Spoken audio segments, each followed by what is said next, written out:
Hi everyone, my name is Harsh and I work as a full-time pen tester at Detox Technologies. So this has been a very long demand. People are facing a lot of issues setting up their own cloud VM. And after my recent talk with the Bug Crowd, they want me to like have a tutorial on it. So finally, I and Detox are launching this tutorial on how to set up your cloud VM for hacking so that you can hack over the cloud. So before diving directly into that, how to set up the VM, I just want to quickly tell you that why you should use the cloud-based VM. The first thing first is the speed, because the internet speed over the cloud is really fast and you can do your task really like super speedy.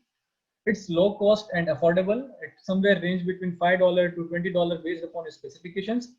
You can access the data anywhere from the world. You have to SSH into your cloud, and that's it. You can copy the data from a mobile device, a laptop device, anywhere.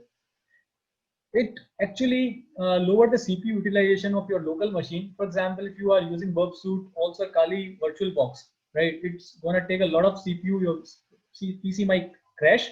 So to avoid all those crashing and everything, you can actually use cloud-based VM to reduce the burden and the load over your local machine. Ultimately, it's very funny to use it. It really sounds fun and it's trendy actually. So yeah, now without wasting time, let's see things in action. So I will be quickly switching over to my Google Cloud Console. You have to just quickly sign up. The process is really super fast. You have to go to console.cloud.google.com. You have to create an account. You have to just give the credit card detail and verify it, and you will get like around 3 months free, around $300, which is sufficient for 3 months. Okay. Once you log into the Google Cloud Console, all you have to do is to go to this navigation menu. Under compute section, you have to go to compute engine, then go to this VM instances. You will see this particular screen.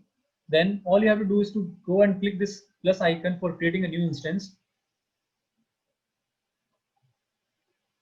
Now we will use the basic configuration to just show the demo. You can use and alter the configuration as the way you want. So you just have to just give any name. For example, I want to give it like theta. You can change the region if you want to. The price will change based upon the region. For example, if I am changing this, so you can see the little reflection in the price. Then you can basically use this particular default configuration. But if you want to spend money and you have like requirement for the high configuration, you can always go up to like 360 GB of RAM and 96 virtual CPUs. We will change the operating system from Debian 9 to 10, and we will use like hard drive for 100 GB. Just select it. For the firewall rules, we will allow both HTTP and HTTPS traffic, and all I have to say is to create. It will take a minute or two to create the instance. Let the instance get created. By that time, there is a VPS installation script which install the Kali Linux, enable the SSH, and install all the required tool on the VM. I have pushed this to for public use. You can simply use this URL. Also, I will putting it to the video description. We will be simply just copying all this stuff. Now the theta is ready. We will just click on this SSH icon over here.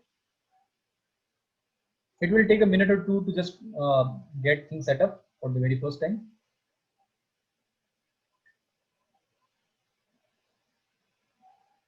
Let it happen. So I have also set up few other instances which I will be showing, because the installation of the Kali will be taking like around half an hour to 1 hour depending upon your VM configuration. So we just don't want to like show you that how the Kali things are being installed to make things very crisp. Okay, once I am logged in, all I have to say is to say sudo su so that I can get the root shell. Say cd tilde so that you can go to this particular root directory. Now simply create a file called nano install.sh and say control V to paste the stuff that we copied from my GitHub repo. Simply say chmod and give the executable permission to install.sh and simply say install.sh.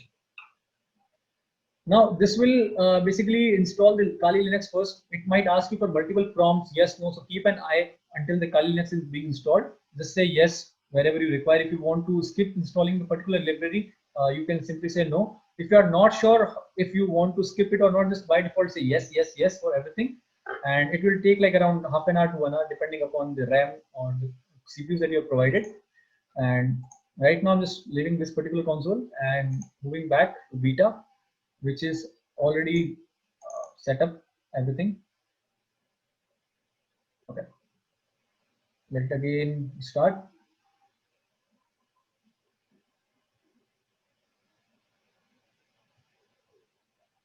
We will also be configuring beta this particular instance so that we can use it with the local shell like this command prompt particularly. If I want to directly access beta from this thing, so that I need not to again log into the UI and everything. So again, I will go and say sudo su. I will go to this particular root directory. Then if you will see, there are multiple folders already created like recon, tools, arsenal, go, and these have all the tools pre-installed. If you go to this particular tools directory, you will see all the tools are already there.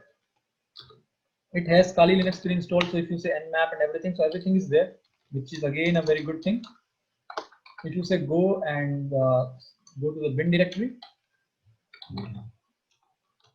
you will again see there are like a lot of Go based tools pre-installed, which we basically use for the bug bounty purposes. Okay. Now, I have also created many aliases. If you go to your bash RC file, you will see all of them. You can basically see that for many multiple tools, I have created simple aliases so that you can call them from anywhere. Like you call nmap from anywhere, so that basically you can call say Beam from anywhere and give the input to get the tool started. Okay. So now the second part, I will be telling you about one of the reconnaissance tool called Project Beam. Beam is basically a wrapper around already existing tools. There are multiple tools by the community like Nuclei, HTTPX, the tools like GAU, Wayback URLs, then Asset Finder, Subfinder. So I have basically written some small bash scripts and created a wrapper around all those bash scripts to automate all the tools for the reconnaissance. Right now, Beam support a limited functionality, which we will be releasing version 2 real soon in a week or two, which will support scope-based recon. You can basically go and check scope-based recon from my previous Bugcrowd talk. I will be sharing the link in the description itself. Okay, so before starting Beam, let's create a test file. I have already created it. So there are 2 domains right now in the test file. Okay, now I will say Beam and just simply will giving the test file, and you will see that the tool will start and it will go through first subdomain enumeration, then it will resolve them. It will go to Wayback URL and GAU to extract the various URLs and endpoints. Then further it will use GF patterns to escalate some of the points which might be vulnerable to SSRF or other things. It will go for reverse voices.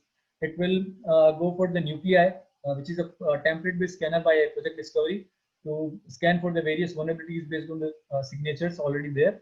It will go for heartbeat scanner. Right now, these are the limited functionality of the Beam, but we are like adding more than 20 functionalities for the next update. So stay tuned for that as well. Okay, so I am right now just stopping it. I have already done the scans. Okay. So once the scans are done, you have to go to this root recon directory, and you will see the folder name over here.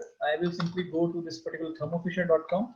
If I say ls, then you will see all the URLs separated by thermofisher.com underscore subd for subdomains, URL for the Wayback and GAU URLs, accesses the potential endpoints which might be vulnerable for accesses. Here in the Nuclei folder, you will be able to see all the findings by Nuclei. So these are the small files. All you have to say is to say thermofisher.com and say Nuclei maybe, or URLs maybe, and you will see all the URLs which get all URLs, GAU and Wayback URL extracted. This become very pretty much neat and simple when you store things like this way, that everything is under this root directory, recon directory, and then you have to search by the domain name, and every file is well sorted. You know that what file has what purpose and what data is stored in it. Now, let's see how we can connect to directly via our command prompt, this shell. So before connecting the shell, there are a simple configuration that you have to change. So basically you have to go to this etc directory. Let's simply first go to root cd etc. It's not, yeah, cd etc and then say ssh, and then you have to simply go to this shd underscore config file. Okay, there you will see this thing, permit root login as prohibited and commented. You have to like make it this way, remove this particular trailing hash and say yes over this permit root login. Also, you will see something called password authentication, and you have to say yes. Then you have to go and say PASSWD command to set up the first password for the root user. Just quickly set up the password. Password is updated successfully. Now all I need to go and say service SSH restart. Simply use the external IP which you will find somewhere here. This is the external IP.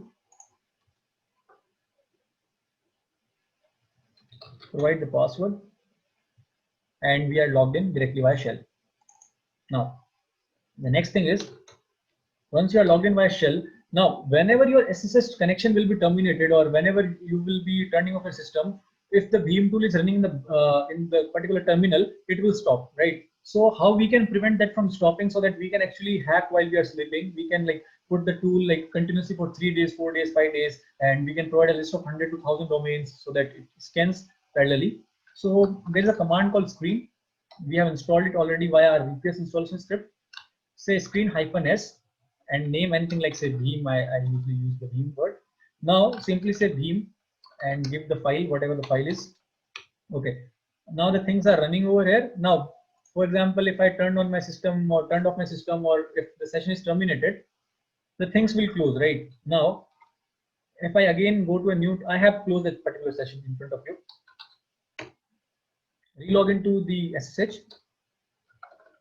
Say screen -r. Right now there are two screens, so all I have to say is screen -r and say Veeam, or you can also give this particular number. And I have again this Veeam screen with me, right? Similarly, I also created one more screen. I can create as many screens as I want. Say screen -r, and this is one more another screen, right? Now, unless you go and cancel the program manually in the screen, it won't like be stopped. By the time it has the domains, it will just keep on running on the loop and loop. And if you have like 1000 domains and you want to run the VPS for 5 days or 10 days, it's really good option that you have to just say that run a screen, and under this screen command, run Veeam, close the terminal, that's it. And whenever you want to check the data, you have to just log in on the screen using a screen -r command, and that's it, right? Now, for the future updates of the Veeam, we will be also launching Slackbot notification, so that every time the scan for one domain is completed, you will be notified. We will be launching the scope-based recon for small scope, medium scope, and large scope, and you will be able to do recon very much efficiently. I use this VPS not only for reconnaissance, but for a lot of options. I use it for reconnaissance. I use it for my daily pen testing. I use it for solving hack the box. I use it for making some, sometimes we have to create URLs like collaborator. So sometimes work collaborator don't work. So we have to host our own like servers on Python or Ruby. So it's really useful and efficient. And you can always like do a lot of stuff using this, right? So if you face any issues, feel free to mention it in the comment section. It should be really simple to install the VPS. You have to just follow this, all the steps that I have like shown in this particular video, and then I think there would be no issues after all. So stay tuned, and we will be launching a lot more videos upon reconnaissance, upon various web hacking techniques. We will be like posting the tips and tricks for a lot of pen testing. We will be talking about Android application testing to thick client testing, API testing, and a lot of good stuff from red teaming to cloud configuration reviews. So stay tuned and subscribe to Detox YouTube channel. I will be posting videos regularly on the Detox YouTube channel, and make sure that you press the bell icon so that you stay updated for the notifications. And also please let us know that how you like the video, and if you have any issues, feel free to tweet us, comment us, and reach out to us at any time. Thank you so much.